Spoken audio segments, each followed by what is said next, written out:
किस्से की शुरुआत होती है साल 1985 में उत्तर प्रदेश का एक बिल्कुल छोटा सा शांत गांव। आंखों के सामने एक दृश्य लाइए।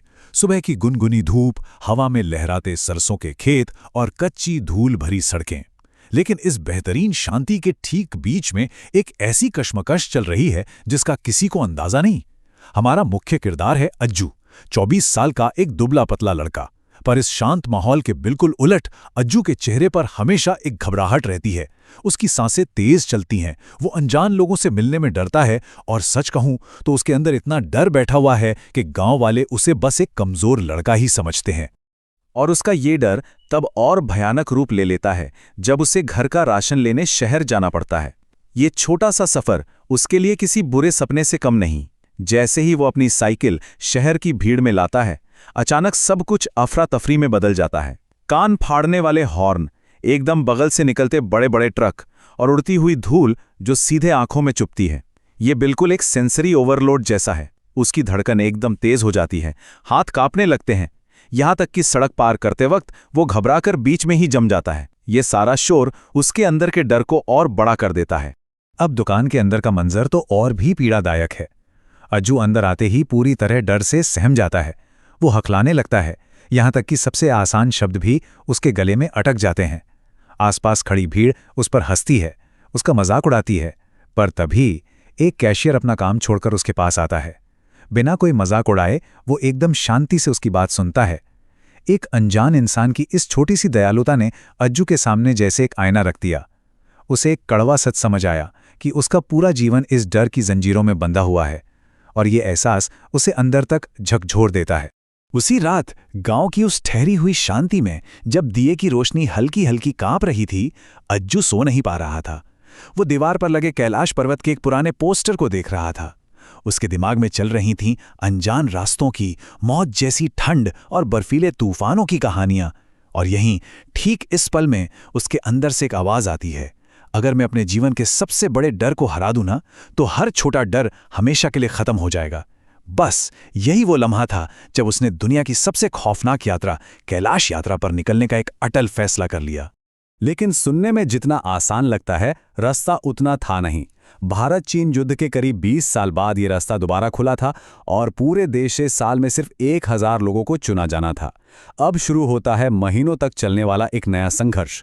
जो लड़का अनजान लोगों से बात करने में डरता था, वो अब लंबी लाइनों में लग रहा है, सरकारी दफ्तरों के चक्कर काट रहा है, पासपोर्ट और नए फॉर्म भरना सीख रहा है। सच तो यह है कि इन 6 महीनों की भागदौड़ और कागजी कार्यवाही ने अज्जू को अंदर से पहले ही मजबूत बनाना शुरू कर दिया था।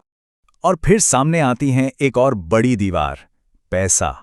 20,000 रुपए 1985 के उस ग्रामीण उत्तर प्रदेश में एक गरीब परिवार के लिए ये रकम किसी सपने जैसी थी। माँ पूरी तरह डर के मना कर देती हैं, लेकिन पिता, जो शुरू में थोड़े हैरान थे, वो अपने बेटे की आंखों में पहली बार एक आग देखते हैं, एक ऐसी हिम्मत देखते हैं जो पहले कभी नहीं थी। वो अपनी खेत की जमीन गिरवी रख देते हैं और एक भारी लोन लेते हैं। देखिए, ये सिर्फ पैसे नहीं थे, ये एक पिता का अपने बेटे के लिए गर्व से भरा विश्वास था, जो अज्जू के सफर की सबसे बड़ी ताकत बन गया। सब कुछ होने के बाद अब बस एक आखिरी और सबसे बड़ी चुनौती बची थी, सिलेक्शन। जब फाइनल लिस्ट गांव आती है तो धड़कनें रुकी हुई थीं।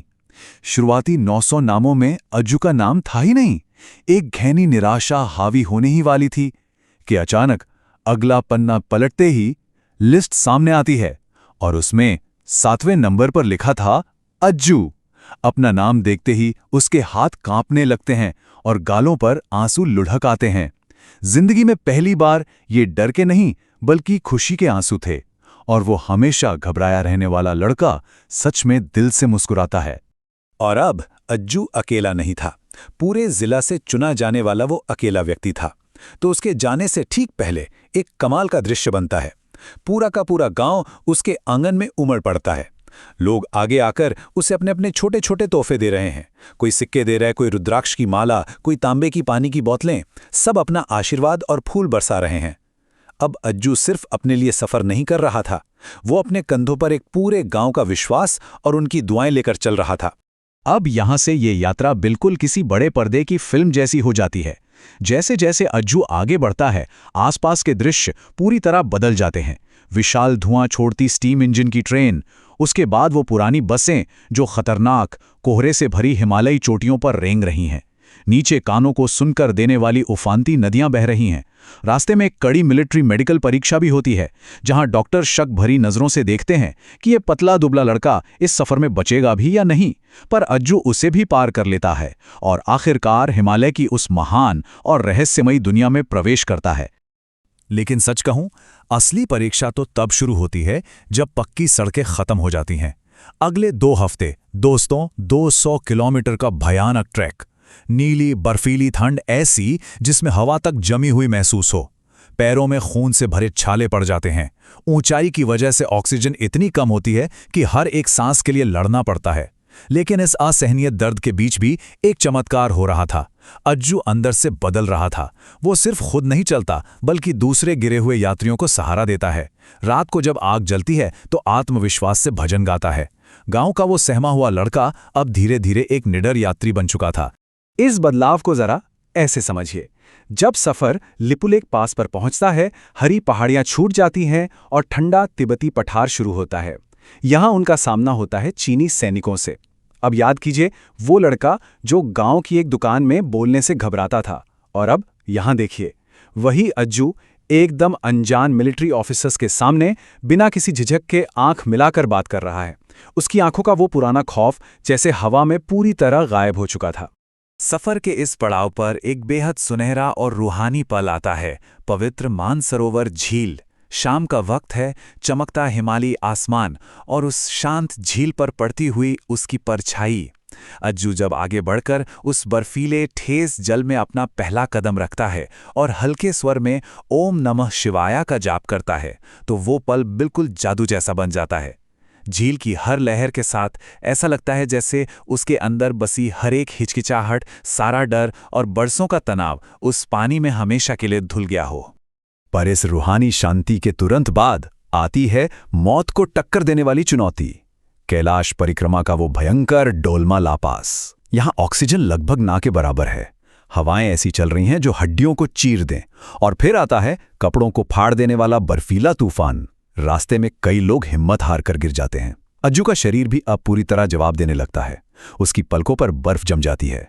लेकिन तभी उसे याद आती है अपनी माँ की, अपने गांव की और उस दुकान के उस दयालु कैशियर की। और यही यादें उसके दिमाग में आग पैदा करती हैं। वो रुकता नहीं है, बल्कि तूफान को चीरते हुए आगे बढ़ता चला जाता है। और आखिरकार अचानक बादल छट जाते हैं, पर्दा गिरता है और सामने प्रकट होता है माउंट कैलाश, अपनी पूरी विशाल, शांत और दिव्य रूप में। अज्जू के कदम वहीं के वहीं रुक जाते हैं। उसका वो महीनों का थका देने वाला सफर, दुनिया का दिया हुआ अपमान, उसके सारे डर और वो हड्डियां गला देने वाली ठंड, इस एक अद्भुत दृश्य के सामने सब कुछ बहुत छोटा पड़ जाता है। उसकी आंखों से लगातार आंसू बहने लगते हैं और वो शांति से घुटनों के बल बर्फ पर गिर पड़ता है। उस लड़के ने, जिसे दुनिया कमजोर मानती थी, आखिरकार अपनी जिंदगी का सबसे बड़ा पहाड़ जीत लिया था। महीनों बाद जब अज्जू वापस अपने गांव लौटा तो नज़ारा पूरी तरह बदल चुका था। सोचकर देखिए, जिन गांव वालों को कभी उस पर तरस आता था, आज वही लोग उसके आंगन में भीड़ लगाकर खड़े हैं उसकी हिम्मत की कहानियां सुनने के लिए। अज्जू की चाल ढाल और हाव भाव बिल्कुल बदल गए हैं। अब उसके कंधे चौड़े हैं, चलने में एक अलग ही आत्मविश्वास है और बोलने में एक गहरा ठहराव। माँ उसे देखकर खुशी से रो पड़ती हैं और उसके पिता बिना कुछ कहे एक चुपचाप गर्व भरी मुस्कान के साथ अपने हीरो को देखते रहते हैं। इस पूरे सफर के आखिरी हिस्से में एक बहुत ही शांति भरे दृश्य पर गौर करते हैं। रात का वक्त है। अज्जू ठीक उसी बिस्तर पर लेटा है जहां वो कभी डर के मारे सो नहीं पाता था। वो दीवार पर लगे उसी पुराने पोस्टर को दोबारा देखता है, लेकिन इस बार उसकी आंखों में कोई खौफ नहीं है, सिर्फ एक विजयी और ठहरी हुई मुस्कान है। क्योंकि अब वो जानता था कि धैर्य, साहस और खुद पर विश्वास के आगे दुनिया का हर डर छोटा है।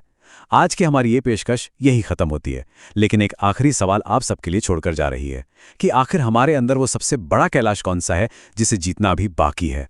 उम्मीद है इस कहानी से आपको अपना पहाड़ पार करने का थोड़ा साहस जरूर मिला होगा। इस कहानी को सुनने और इस सफर में साथ चलने के लिए धन्यवाद।